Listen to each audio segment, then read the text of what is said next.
Hello, everyone. Happy first Friday of Lent. How are you doing? How are you doing? I'm sure you're doing fine. I hope that you didn't eat meat today and you're doing fish or even fasting, which would be even cooler.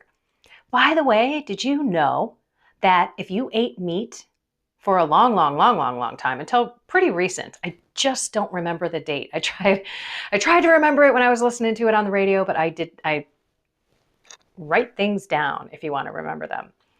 I did not, but for the longest time, it was a mortal sin to eat meat every Friday, every single Friday.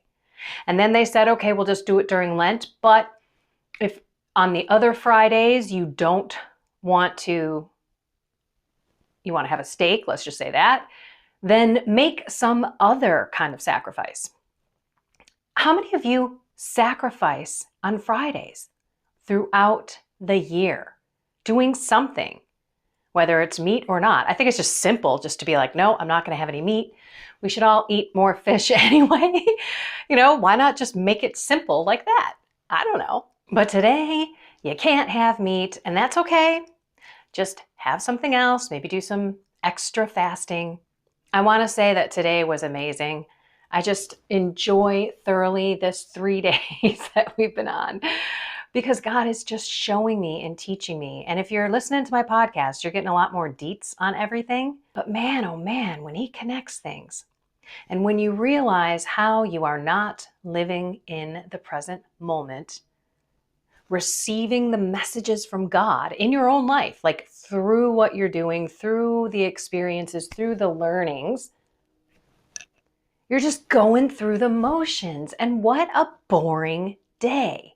What a boring day with not so much joy and enthusiasm and energy for life and gratitude and love and all of that. And I really hope that being Friday, we're thinking again of more sacrifice and abstinence from meat. But what are you doing with your heart during this time? Whatever it is that you've chosen to do for this sacrificial Lenten season, are you doing it for the love of Jesus? For the love of others? For the love of you? Which equals joy? Because if we're not doing these things for our love of God, for the love of others, let's say it's anger or resentment, or some other thing that you're trying to work on to live those 2 greatest commandments. Remember, keeping God the center of your life with all your mind, your soul, your heart, your strength, everything. And then number 2, love yourself and your neighbor. But you can't do number 2 if you don't do number 1.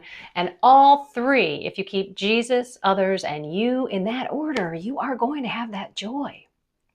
And you will have that joy and love in your heart when you are paying attention, when you're exhibiting self-control, temperance, when you're doing the opposite virtue than the vice or the vicious behavior that you've been doing. So let's connect with God from our heart. Our God will not spurn us if we have a contrite and humble heart, as the Psalms said today. So let's keep fasting. Let's keep loving God. Let's keep being excited and joyful about this journey. Let's expect the unexpected.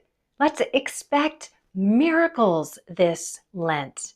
It can happen, and it can happen to you. Don't forget James, the 1st chapter. Pray with confidence. God will give you His wisdom. And you can then take that and learn and apply it in your life and put these strongholds behind you. Finally, with God, there is total transformation. Keep the faith. Keep faithful. And don't forget, don't eat meat. All right, everyone, I love you all. Find something more with God, soul, mind, and body. Have a blessed and inspired day. I finally found something